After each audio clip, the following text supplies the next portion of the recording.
Smart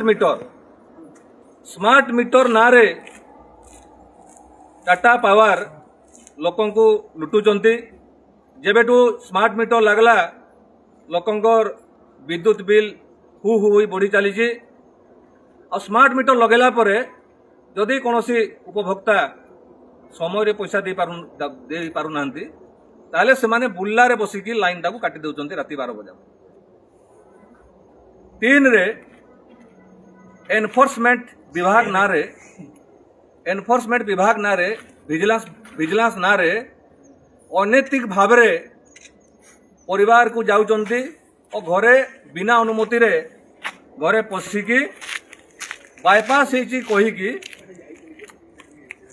fine penalty लगाउचंती। ए fine penalty 10 गुण 15 गुण लगा जाउची। लक्ष लक्ष टंका लोकंक उपरे जरिमाना आदाय करा जाउची। याकू बंद करा जाउ।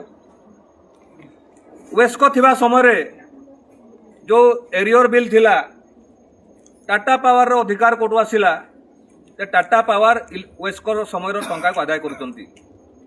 एही परि भाबरे देवगढ़ जिले में जुलुम चली।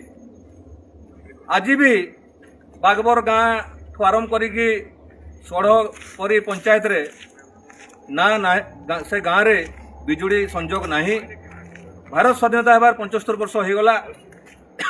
टाटा पावर दायित्व नेला परे डिंडी मारुचंदी कि आमे भलो सेवा दउछु बोली, किंतु से गाँव रे आज पर्यंत बिजुड़ी संजोग हो पारि नहीं और लोक माने विद्युत पाइबार वंचित होती।